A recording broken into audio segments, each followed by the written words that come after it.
What's up? I want to attempt to make this quick video, and it's about consumerism. This is off the cuff, just off the top of my head, because I seen my friend. He's in Vegas, and he's making videos of all the sights he's seeing and all the experiences he's having. And this is not no crap talk on my friend, but at the same time, my friend is a perfect example of someone who has bought into the system, into the lie, and doesn't believe that there's anything beyond that existence of,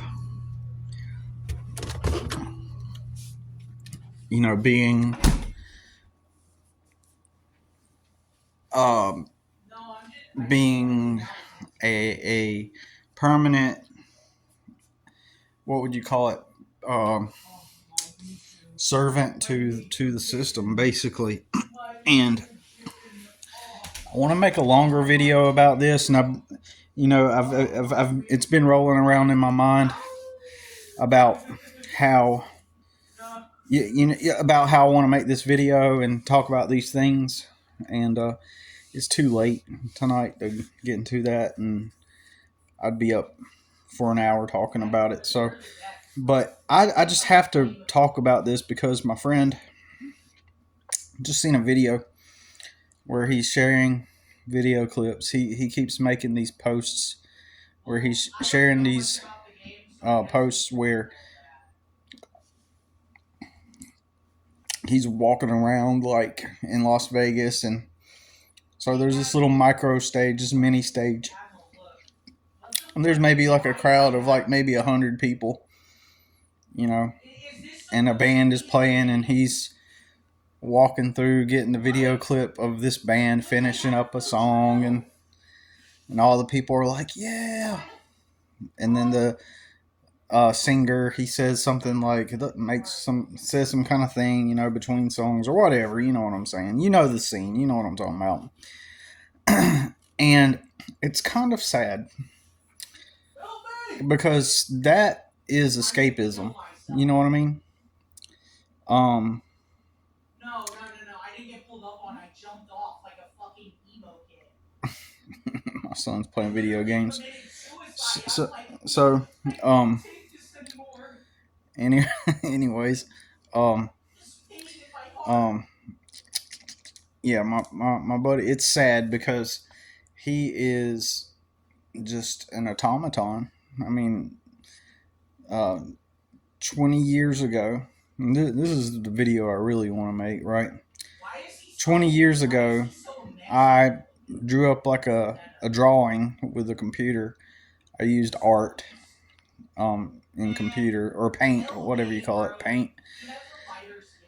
And I drew up like some images of a coffee shop, and one of them was like a colored image of the front, and it was just basically a house, like a coffee house. The idea was to make it look like a house, right? And make that brand a coffee house, right? And and I made some diagrams of how we could serve the coffee and stuff like that.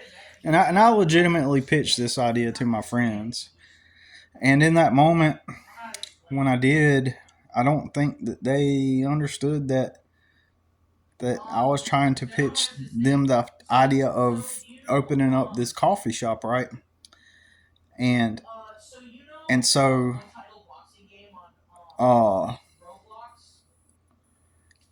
and I distinctly told them I wanted to meet with them to share this with them. I want to share this idea with y'all, right?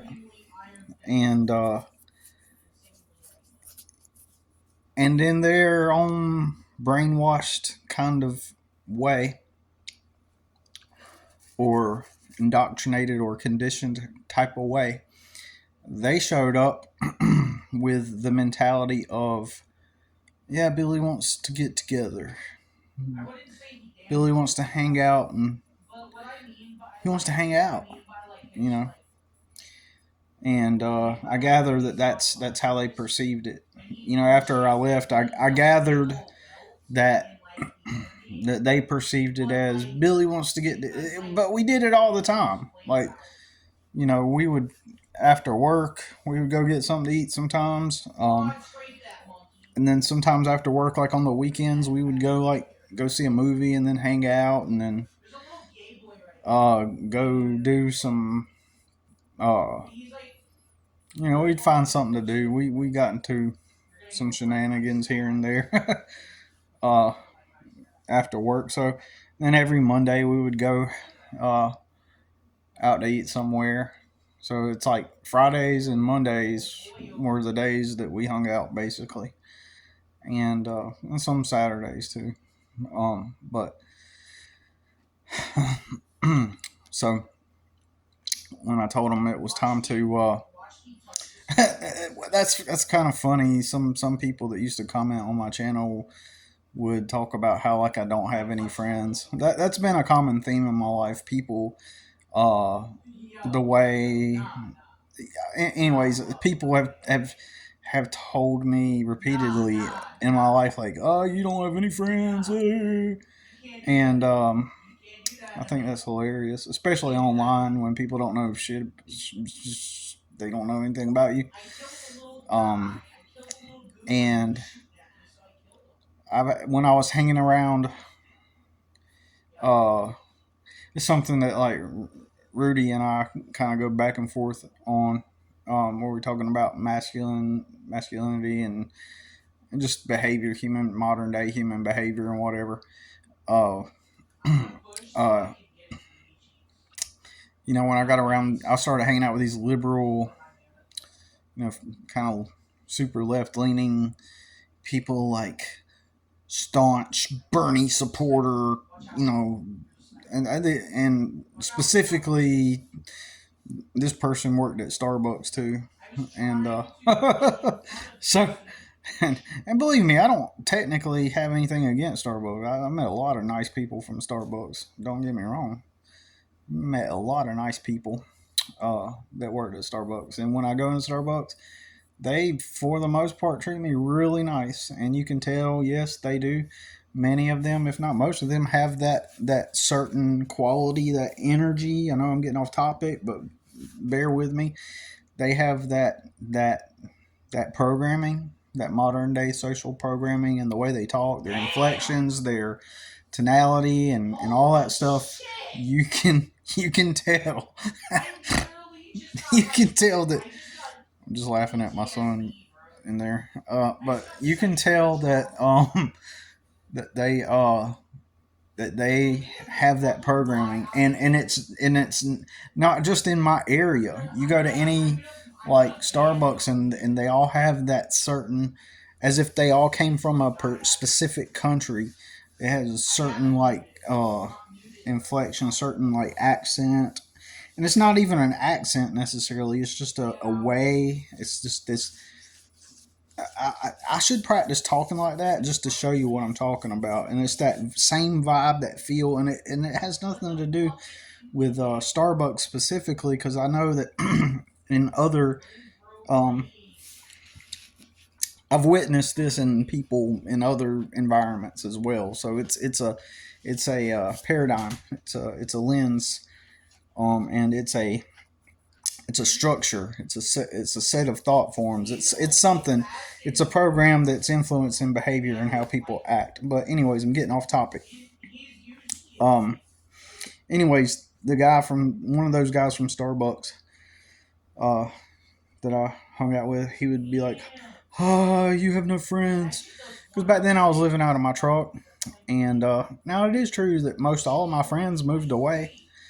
And the remaining guy that remains, that was my old friend from my teenage years, he lives like a mile down the road from where I stay. So, and we are friends based off of just merely, like, we don't even hang out, man. It's like we're good acquaintances, but when we were younger, it's like my best friend. You know what I mean? When we were younger, and what happens with friends is that people change. People have different objectives. People have different experiences, different values, and sometimes friends, the nature of the relationship changes. It can be like some friendships are based on mutual, esteems, which is the definition of friendship relationship, based on mutual esteems. And and then there's friends that are based on value exchange, right? Like, like a business type of friendship, or I do some favors for you, you do me some favors, like, and friendships can, when people change and they become different people, you may still stay connected because maybe, like, maybe that friendship can shift to where it becomes a, just what I'm saying, a value exchange dynamic where they have some kind of product or service that they can help you with, and you have some kind of product or service you can help them with, and it becomes like a value exchange type of friendship. It's just, you gotta just go with the flow, man. These days, I don't hang out with people. I really don't. And I don't care to. And a lot of it does have to do with how people are, like men, and the way they are, and and I just don't relate with most people. And I'm hoping that I'm going to leverage this channel, which is why I'm talking about these topics. The topics I'm talking about more recently.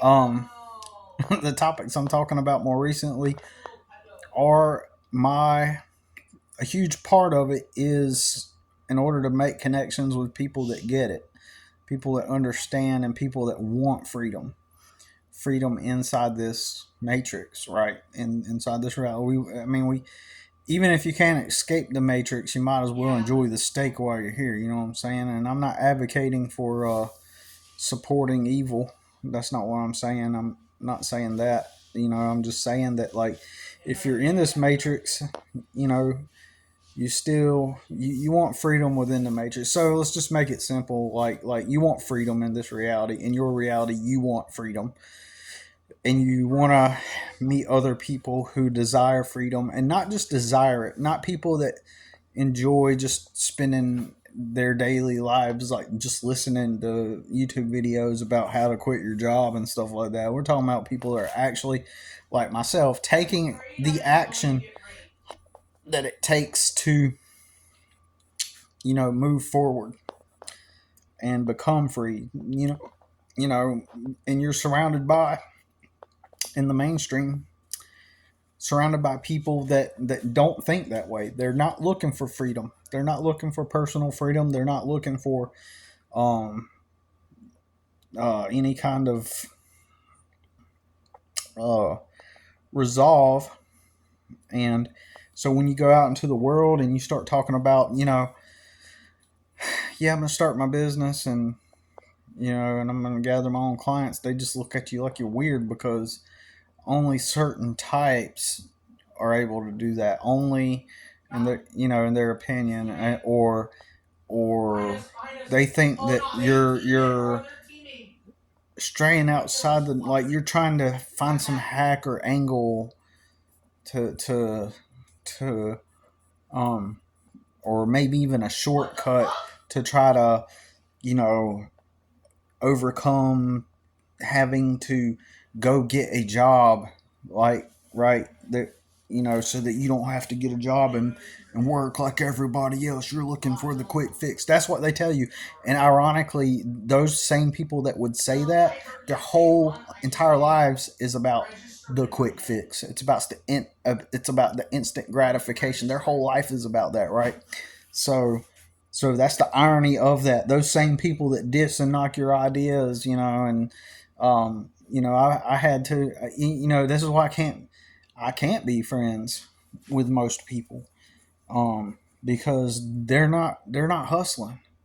They're not trying to create personal freedom and autonomy, right, in their lives. They're not on a path of purpose. They're on the path of complacency and conformity.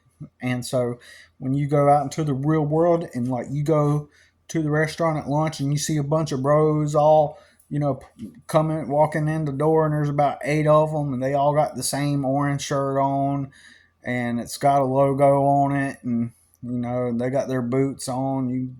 You can see their pants are, looking stained, and their boots kind of got, you know dirt stains on them, and they all come in and they got that orange shirt on. They all have the same logo, and if you try to say, "What's up, guys? How's it going?" Like, sure, you could start some kind of small talk, uh, and be like, "Yeah, man, it's just starting to get hot." You lead with the weather. One of the most common small talk conversation starters.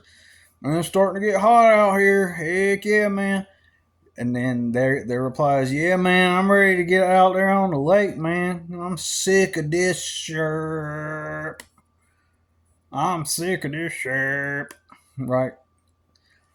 "I'm ready to get out on the lake. I'm ready for the weekend so I can kick back and, man, I'm going to go fishing." Right? So it's all about no ambition. Just, hey, I'm wearing this shirt with this logo, and so I have an authority that tells me what my task is, and when he allows me that time off on Saturday, I agree. I have the freedom to submit to him and let him tell me what to do. And when I finally get the freedom to, you know, to have freedom, I'm going to go fishing, and I'm going to have a cold beer, and that's the American dream, right? And so you say something to him about, like, and he's like, "What you getting into?" And you'll be like, "Well, uh, just like tonight, Sunday night at 8 p.m. At almost 10 minutes to 8 p.m., my son and I finished up mowing a lawn that took us 2 hours to do. We mow, blow, and weed eat, and so that's what I was doing on a Sunday night. Damn, man, don't you ever want to, like, man, what do you even do for fun?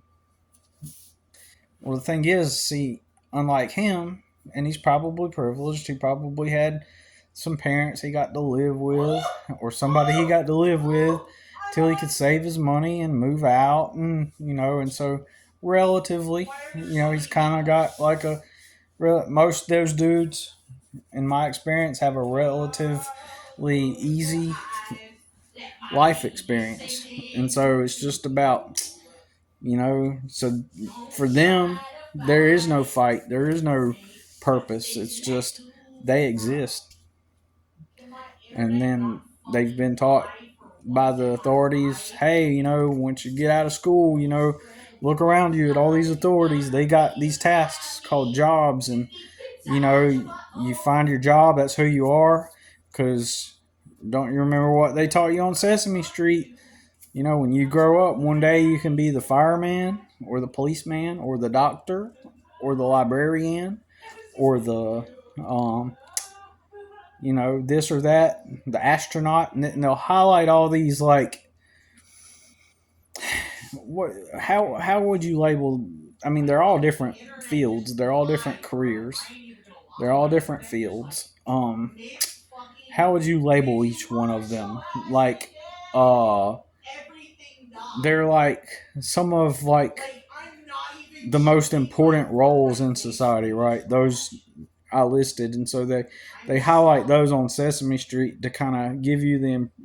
Oh yeah, that's the thing. All of those, allegedly, all those labels I listed from those specific careers, all assume something of high value, of something that is very important to the society, and that's the program. That's the programming right there. all those positions I named have some perceived high value in society, or they are very, very, very important aspects of society. Like, so like the doctor, like he's going to make sure everybody stays healthy. If there's an emergency, that doctor is going to know what to do.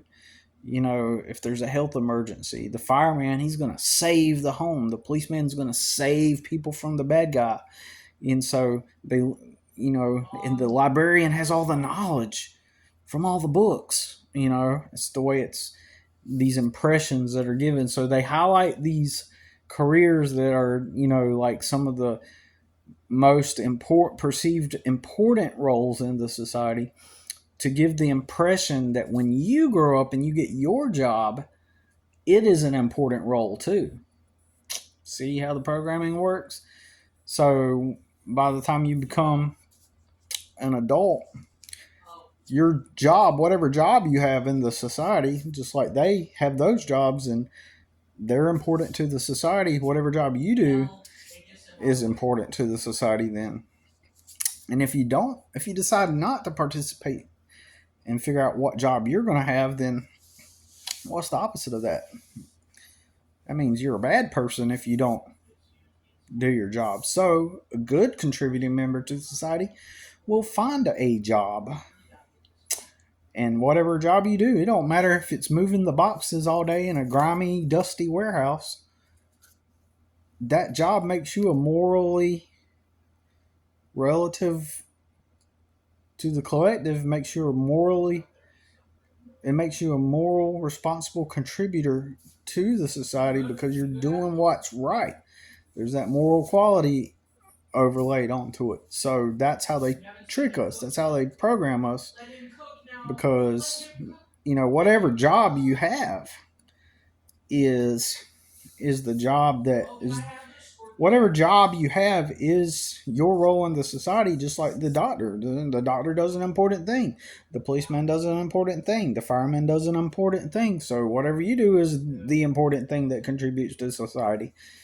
And so that's that moral quality that's overlaid onto the concept, onto the idea, if that makes sense. It should. And so what they do is they do that, and I'm getting back. We're going to come full circle back and pick up on threads I've left off. So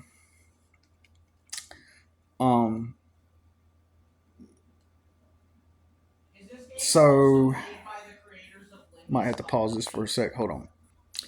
So anyways, going back to the friends thing, the liberal dude from Starbucks was saying, oh, you have no friends. And then somebody that commented on here before said, oh, you don't have no friends. But yeah, that's true, because like to some extent, like I don't hang out with people like I used to, because we have just differences. And so you can't like go up to the boys, and start talking about like, your entrepreneurial endeavors, or that you're going to say to yourself that you, well, I'm deciding that I want to be a free man. And interestingly, to be a free man means to be working, and you're going to end up being working, having a passion for something, or the pursuit of something. You're going to be working to every day and more than them ultimately, but you're going to be more fulfilled than them. You know what I mean? Not that you're trying to be better than them, but it's like they're programmed. They don't have a purpose, and they don't have any kind of urgent sense of urgency to, to work to pursue anything, because their only thing is they've been told that, by their authority figure, that their position wearing their orange shirt is important to the society. They have an authority that tells them what to do, and so they do it. And so they're blindly following along, and so now they have a job. And so the only thing they want to do is just to go relax and go fishing this weekend, or or go to the dirt race, man. And those things are okay to do. I mean, all the leisure stuff is okay to do, and nothing's wrong with it. And there's time to have fun when it's time to have fun. Don't get me wrong, I get that. Um, and absolutely nothing wrong with it. But like the majority of people do leisure and entertainment in debt, and they don't have they've got life so made that for now anyway, until later on in life, but for now anyway, they have their job with their job, even though it has a high interest rate, they are able to afford the monthly payment to sustain that image and to, you know, and live in the short term so that they can be perceived like they got high value, right? Um, they can do that. They can do that, and um, so um, so that's how you can't relate with people. So, and then in town, there's entrepreneurial groups. There's a dude that I've spoken about before. He helped initiate. It might have been his idea too. He helped initiate an entrepreneur program in this city. And this is, I'm not going to go into this, but my connection to him is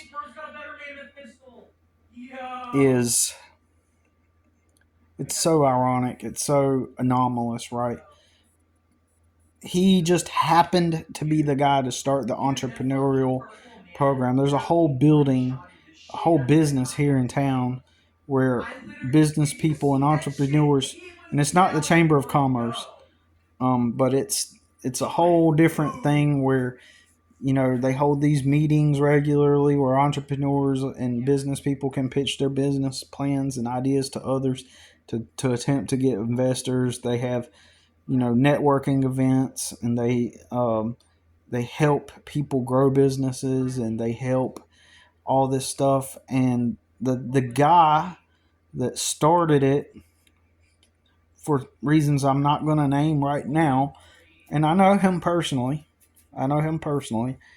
Um,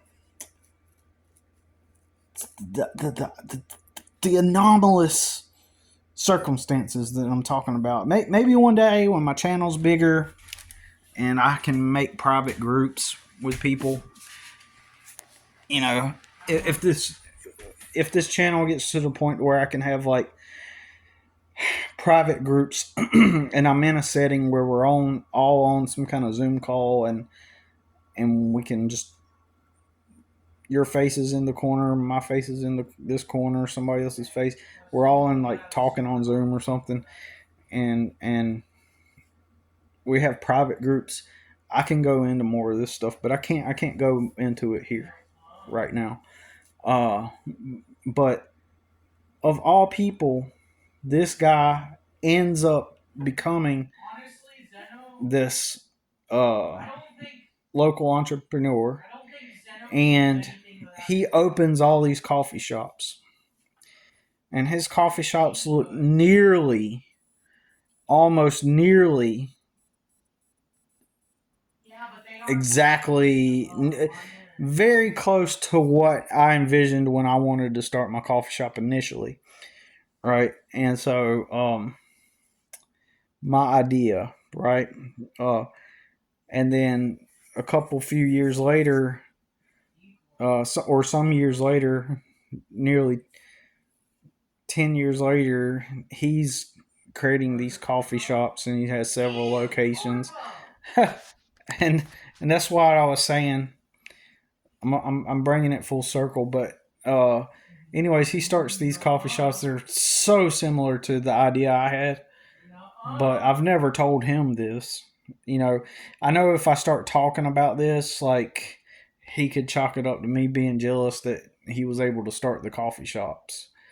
And I'm not jealous. I'm happy for him. But what I'm saying is that a lot of what he has done in this city is like a lot of the ideas that I already had way before he did, because he's probably 10 years younger than me, right? He that dude is probably 10 years younger than me, or maybe even more. Uh, and and I've sat here and watched him over the years. I was literally with him when he came up with the logo for this coffee shop that he made, and now he's just like multiple locations all across the 2 states here where I'm at in this vicinity, and and I'm in the Carolina, so in North and South Carolina. Um,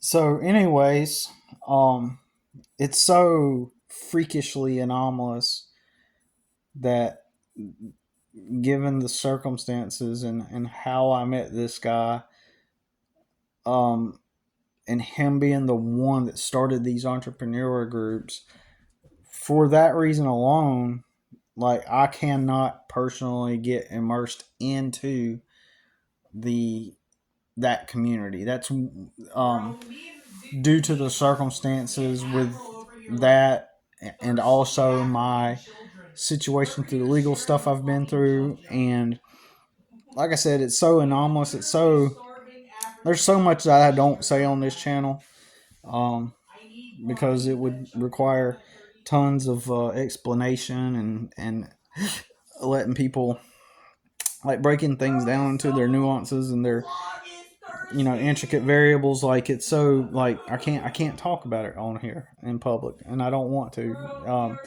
But it's so crazy. I can't get over it. I know. I'm repeating myself, but like, anyways, I could get involved in the entrepreneur groups, but around here and get involved in the one that he created, but I can't. It's like it's accessible, but for me, it's not accessible for anomalous reasons that tie back into everything. That tie back into. I mean, technically, I could, but it would not be fruitful for me.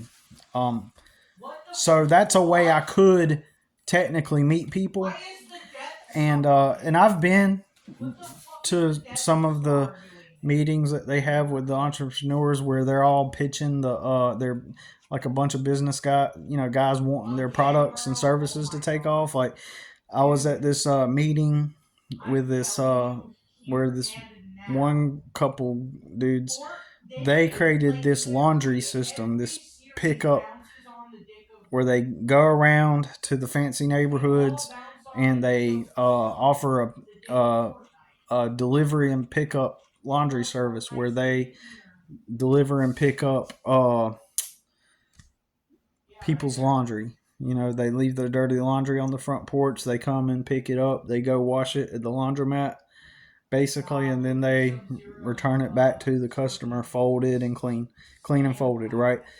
And one of the consistent things, your socioeconomic level should not stop you from attempting to achieve your goal, right? You should be able to walk in there all piss poor and be able to talk, pitch your product. You know what I mean? But the truth is, socioeconomic class and perception is real, and so there's things that happened to me in the past that if there's things that's happened to me in the past that that it's highly likely. Okay, yes. Now I'm starting to go into it, right? And I'm not going there. I'm not going there. So what I'm saying is, this dude, I can't be involved in that socioeconomic level, and my personal socioeconomic level affects me in that environment, right? So I can't get a lot of those people. They're relatively privileged, right? They they're able to whatever they do for a living, right? On the side, they are able to pitch business ideas and have the freedom and leverage and the flexibility to be out and asking people for investment. Like they've got the time. Somehow those two laundry dudes, like, what are they doing every day? How are they living right now? Is my point. What are they doing to, where do they live? What's paying their bills right now? Like, how are they doing, trying to launch this business, and also they have a home to go to, and they're able to buy food, they're able to pay for their basic living expenses and wear decent clothing and have a decent nice car. Where's all that money coming from, right? Well, Billy, they're working their day jobs, and then they're doing their hustle on the side. They're trying to start their business on the side. That's what they're doing, Billy. And, in some instances, that's probably true and may be true. But how did they get to that point? Me personally, I've never, ever, ever, ever, ever, ever, ever, for the 20 years that I worked for other men, I never arrived at a point where any of those positions, when I worked for another man, paid me enough to hardly even rent a room. Right? Being at a paint warehouse 2 years later, making less than when I started. Because made $10 an hour starting off. 2 years later, I made $10.50 on salary. So that means I got paid less because I'm working more hours, right? Or evened out at least. So I always say I just made less after 2 years, right? So it just doesn't make sense, right? And so how is it that I busted my butt for all those years? Did not have any, couldn't even rent a room, man, from somebody, living out of my truck. How are those dudes able? It's because it's privilege. It's being in a place in life where your circumstances make it to where you have the ability and flexibility to be able to save money. The concept of save money until you can move out on your own, like that's being privileged. Some people might take that personally or as an attack, but that is a relative form of privilege. Like, technically, in some ways, my son is kind of privileged because he's all these years, going on 5 years now that he's lived with me, and he has had all kinds of freedom and flexibility to just do what he wants to some extent. We are still suffering from and recovering from the past 5 years. Even though he's been with me for 5 years, due to the government attacking me, it's tremendously caused not a rift, but a lack of ability on my part to be able to focus as a dad, as a father, in a lot of ways, on the things that are important, due to the socioeconomic struggle, or the economic struggle that comes with, anyways, getting so anyways, getting back to it, like, how do you make friends, right? How do you make friends with people that think like this? And those types at the entrepreneur place, those communities, they're gonna wonder why. Well, why are you poor? Like, or why did you struggle with poverty? It must have been something that you were doing wrong. Even those people in privilege lack the ability to perceive outside their own reality, right? And so technically, in some sense, I could go mingle with the local entrepreneur groups, but most of those people in those circles, they come from from privilege, and that's just facts. They're at higher, all the ones I've met, they're at higher socioeconomic levels, and there's no relatability there. There's no relatability. Nobody can relate with somebody that comes from my background. And the thing in common we do have is we're trying to start businesses, and we're trying to work our businesses. And there's things about my life where they would look at me and go, well, how come you haven't done this? How come this and that? Because they're privileged and they see through the lens of their privilege. They can't see, and I've experienced this already, so I know what I'm talking about. They can't see your position and why you're at where you're at.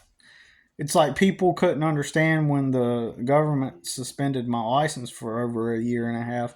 People couldn't, even then, people couldn't understand, like, why didn't I just do this? What, because their lives are so simple, like, and easy.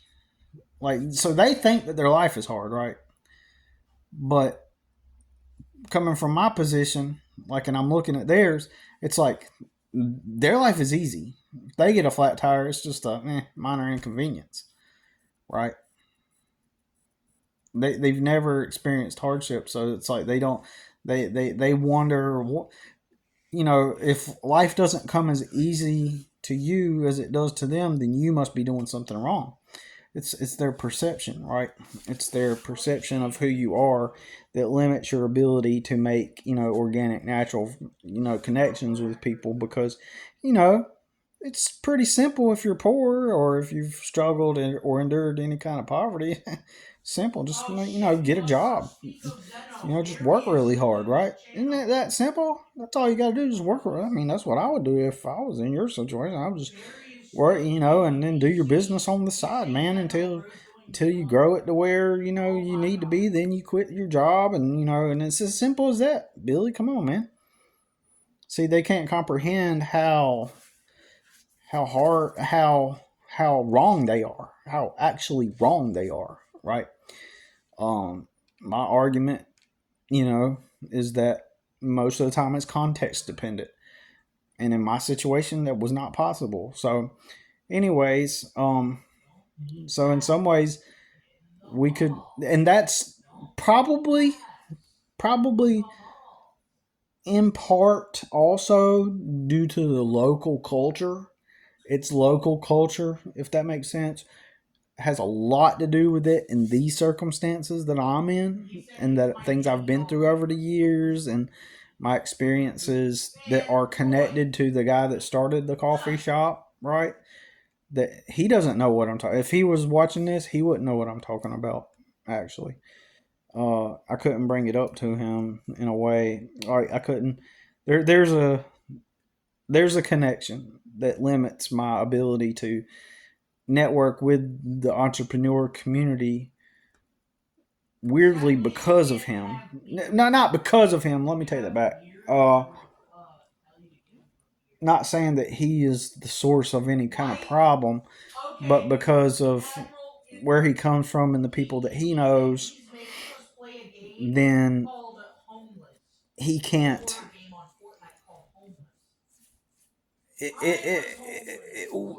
To put it into another perspective, like, why did it have to be him that specifically started the entrepreneur group in town and the coffee shop? Why couldn't it have been somebody else from, like, that was in another industry when he first started, that was someone?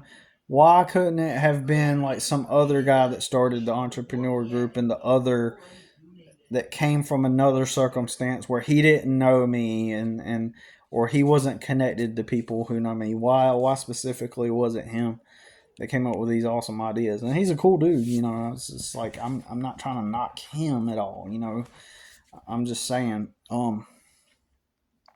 like I said, one of these days when this channel gets up, and we can do, technically we could do like Zoom calls and stuff, and I could go into, once I've developed trust with the right people, you know what I mean? And it gets a little personal, right? But anyways, so, getting back to this channel, part of like what I'm doing here, a huge part of what I'm doing here is I am offering the service of helping people escape the matrix, like, legit. Like, I've this has been my best year so far yet. Um, am I raking in tens of thousands of dollars? No. But I've had consistent work over the past couple months, ever since the season began.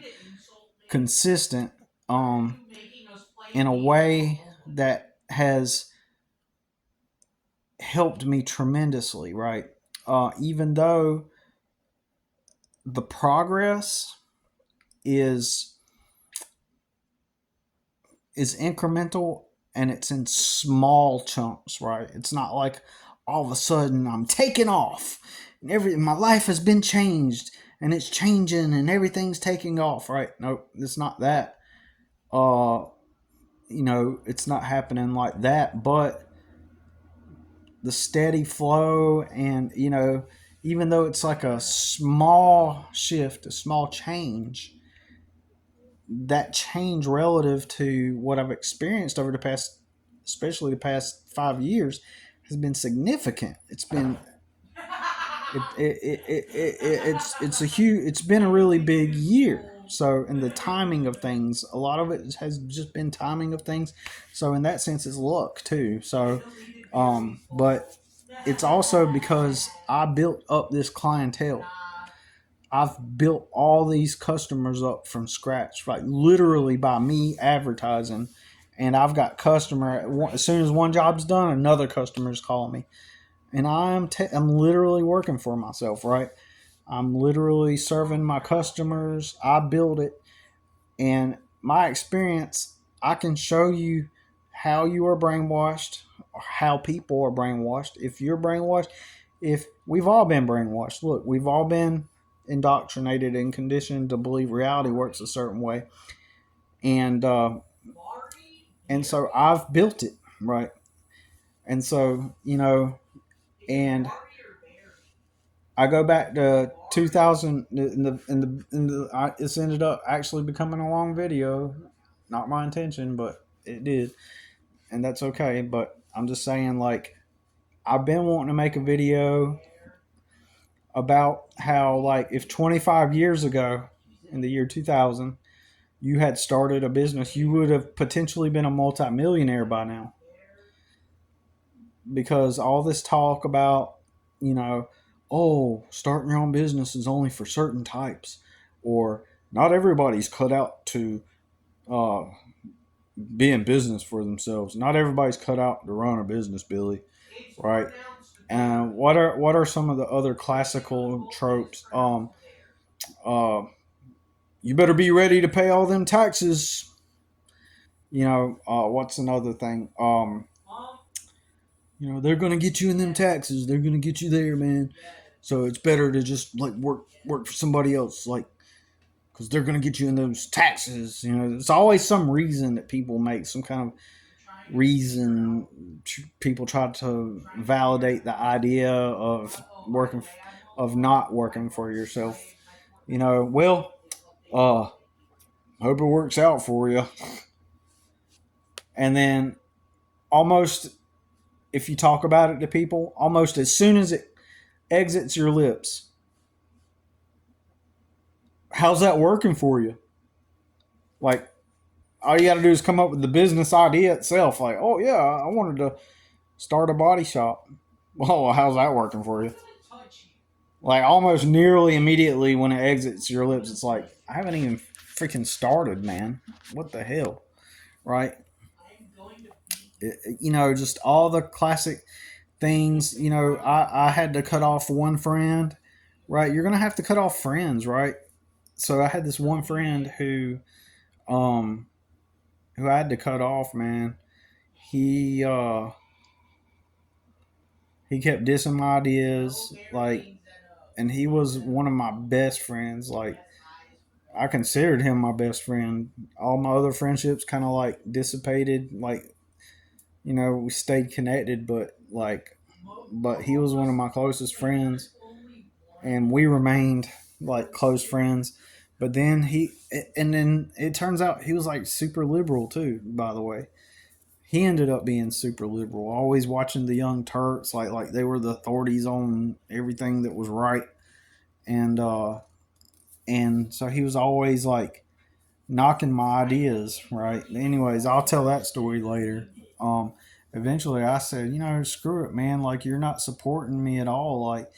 Like you always come up with a damn, like, like, you always come up with like an argument and try to argue against any kind of idea I ever come up with, like, just for the sake of arguing against it, almost like this. Who does Billy think he is? Is like he's always talking about. He's got these like things that he wants to do in these dreams, and so like but what if? And he was advocating always like, well, maybe like you get off of work at 3:30, and then you know now you've got 5 hours, 3 to 5 hours a day. You can work on your business part time. I'm not saying he said anything like that, but he would just say these things that were designed to be diminutive. They were designed. His statements were designed to take jabs, and for a long time, I just seen him through the lens of he's my friend. He cares. He just has an alternative, you know, perception, and he's weighing the variables. He's giving the alternate, position, or and then, but as time progressed, the more and more, like it was like I finally came to realization, you're just knocking me, man. And I called him a bitch. I left him there. We were at Starbucks, and my truck had broke down, and I needed a ride, and he drove like all the way up, like probably 40 minutes to come pick me up, and he said some things, and I was like, you know what? I don't give a f about your ride. I was like, I'll find me another ride. You bitch. I was like, you're a bitch. Like, because it got to the point to where he was actually just dissing my idea, right? So ultimately, his family grew up in poverty, and his dad was always talking about how to navigate socially inside your job at your warehouse, and how to interact with the boss. He always had these words of wisdom about how you should uh and this was a Mexican dude in a Mexican family. Not I want to throw that in there because maybe somebody can help me put that into context, which I already know. I'm highly familiar with the Mexican community and how that it relates to how they think and stuff. But if anybody has any input on that, I'd be curious. But I already know. I already know their how. I know a lot about the culture and stuff, and why they think the way they think. And but in this family, it was weird. It's like his dad was always said he was always poor, and he always had these great words of wisdom about how to navigate your job when you're at your job, how to speak to the bosses, how to get along with everyone so that you're a good employee, and all these wisdom about how to be the most effective socially, so that what maybe you can become a manager one day, or maybe get a raise. Like it's so weird. And I think that has a lot to do with what helped keep him poor. That in and of itself was huge part of the reason why he remained poor for many years, right? All of his life, mostly. It's like he experienced similar to what I experienced, right? His dad did. So I'm curious if my old friend will, can embark as he continues down the path of, you know, being an employee at the warehouse at CNC shop that he was at. I wonder, because I wonder how his life will turn out. Will he continue the pattern and remain like an indentured servant? Because there was nothing good that I seen. All I seen was them being poor, you know, as well. Not having a lot of money and just barely making it, and and having to. Anyways, so nothing to emulate, nothing to model after, right? So, um, so one reason, like I said, I kept up with what I said I was going to do. I kept building my clientele. I kept working towards gaining a customer base to get free. And not many people have any desire to step outside of their comfort zone. Not many people have any kind of strong will, or any kind of you know uh, And so you know what I'm saying. So I'm gonna like keep doing what I'm doing, and and I'm gonna teach people on here. I'm gonna give it a try anyway. I'm testing the waters. As I keep saying in my videos, I'm saying a rough draft. My titles, headlines, and stuff. I'm saying this is the rough draft. I'm testing the waters to see if I can't craft a message. I still need to work on my speaking and stuff. I get it. But that's okay. Like, I'm testing the waters. I can still teach people how to. You got to undo a lot of your conditioning mostly, and then take practical steps towards your freedom. And so we need people to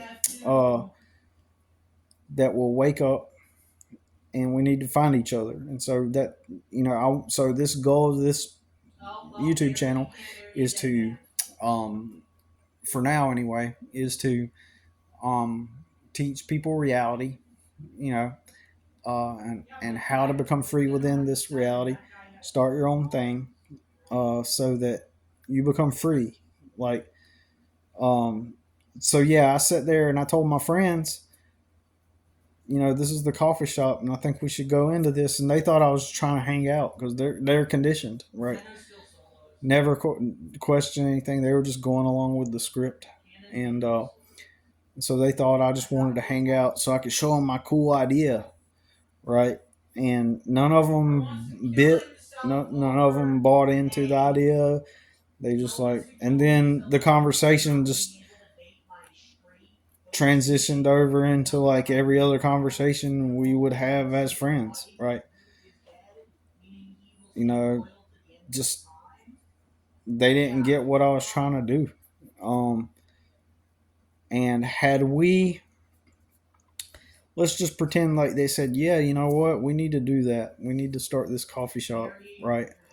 I watched the dude in my local town, and from 2017, he started this coffee shop out of a little shack looking building. Maybe not a shack, but a very small building. He started his coffee brand. He did have a business partner. He started this coffee brand, and he freaking went and now started from that little place. And the only way you could get your coffee was just to walk in, and he would give you the coffee. And then now he's got 6 or 7 locations, including one in the NFL stadium, right? That's near here in Charlotte. And so if my friends and I had started a business, that coffee shop in 2020, in 2000, the year 2000, 25 years later, we would have been multimillionaires. We could have built that brand up, and it's 2025. We could be like right now in the closing deal. We could have sold the coffee brand for like $10 million, for example, and we each get our cut. Let's say we sold it for $9 million. 9 divided by 4, 3 times 9 divided by 3, 3 times 3. So we would each get 3 million a piece, for example, just to keep it stupid simple. We could have each had $3 million, and we're selling an alternative reality. We just sold the coffee shop, and but what I'm saying is we really could have done that. Nothing was other than how they thought. Like, that was a golden era. That year, that this past 25 years was the golden era to have put your money into becoming personally free. And then I don't know the way it's going to look in the future, but had we done that by now, we could have been done sold the coffee shop by now, and each pocketed $3 million.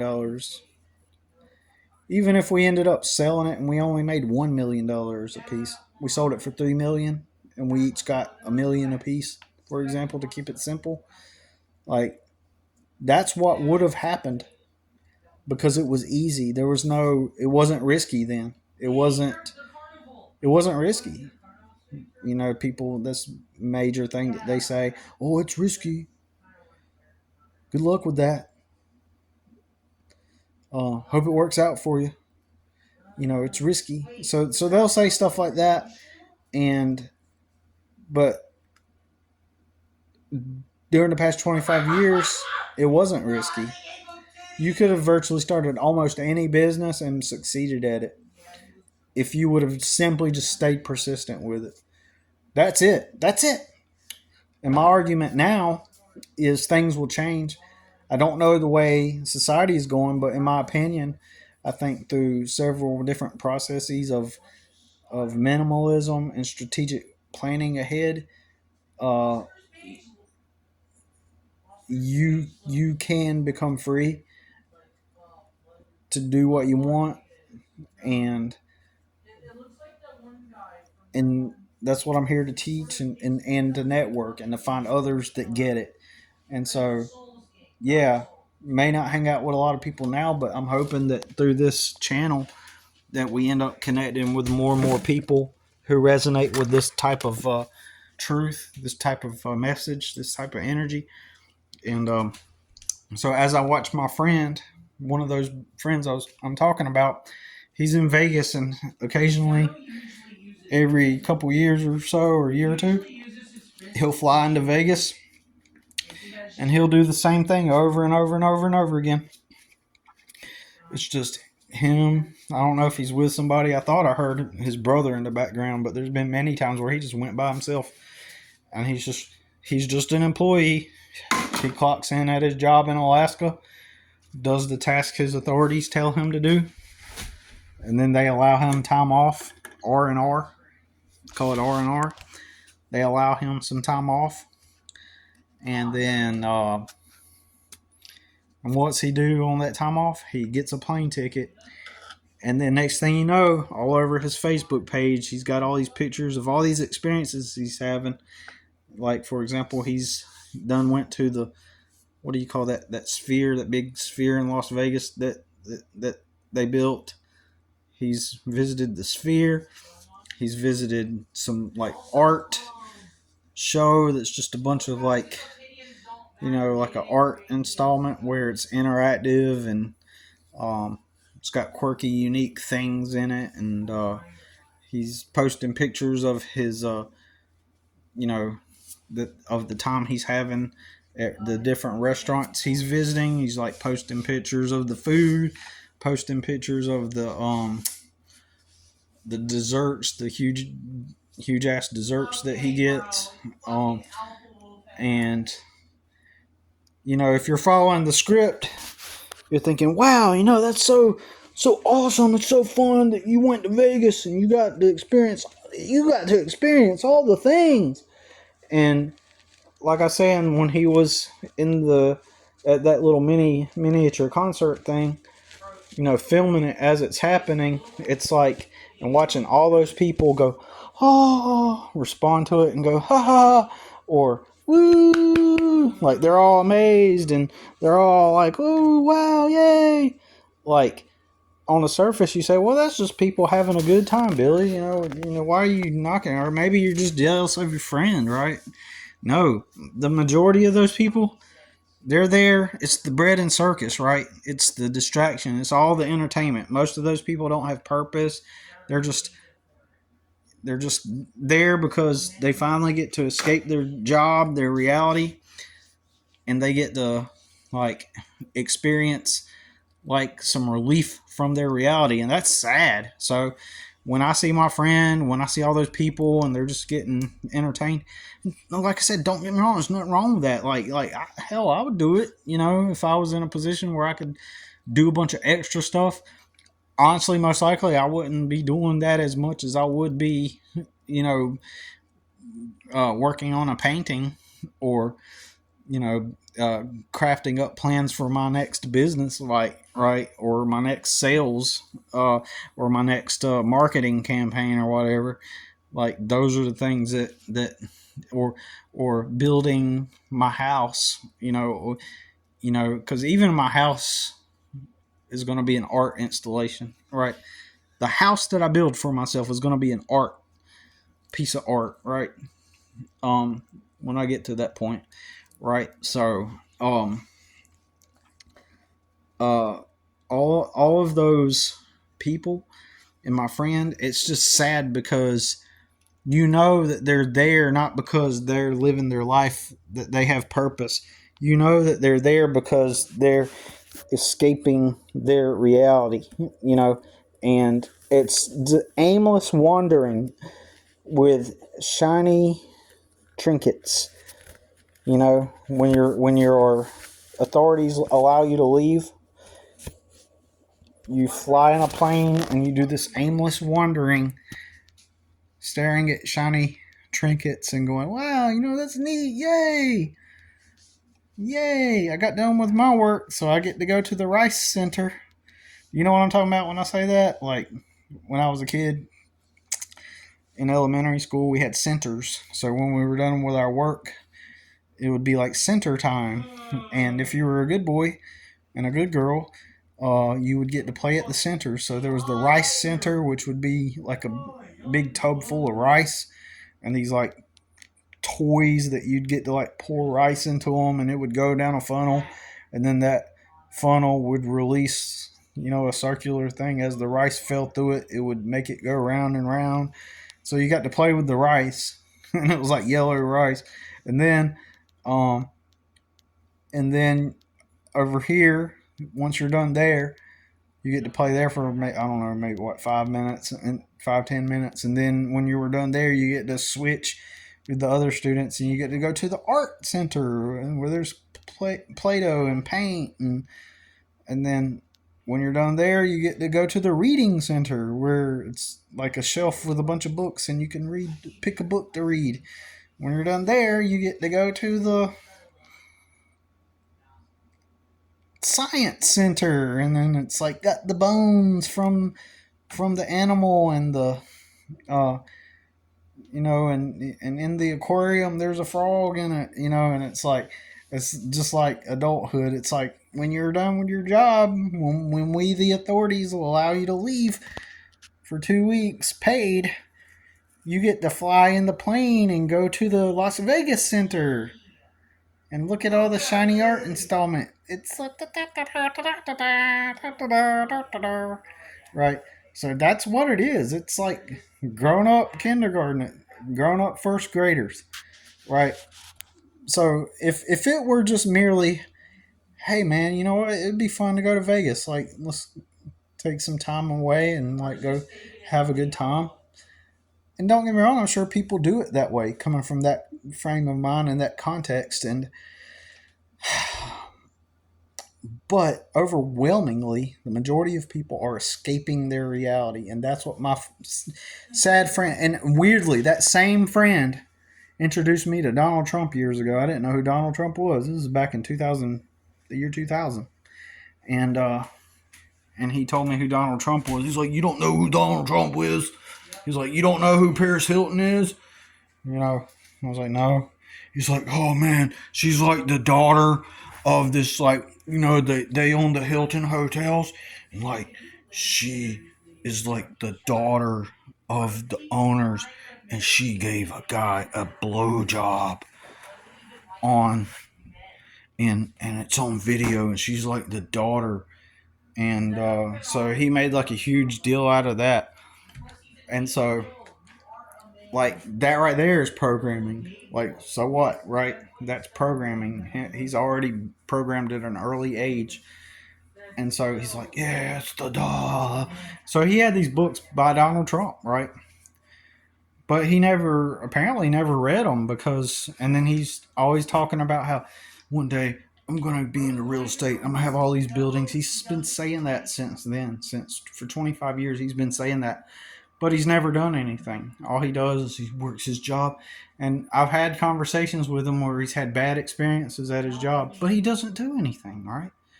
He doesn't do anything about it. And it's like, dude, like, you don't even do anything about your situation. Like, And you're talking about investment into real estate and doing all these things and becoming filthy rich. And he'll say those words, when I'm filthy rich, I'm going to do this and I'm going to do that. And it's like, I'm literally the only, like, we had that opportunity. I presented that opportunity and you didn't do anything. Like, of course, he could come up with his own thing. If he wants, he could come up with, his own idea for how to, you know, and maybe secretly, low key, behind the scenes, and I don't know it. Maybe he's secretly investing in real estate all these years. And he has multiple rental properties and apartment complexes and stuff that I just don't know about, and I'm just a fool. But let's just be real here. We know what's really happening. He's not doing anything, but he talks about it. But he will never go into business with me, and so he'll always be my friend. He's a brother to me. And I will tell him this stuff, right? Um, I'm not afraid to tell him up front.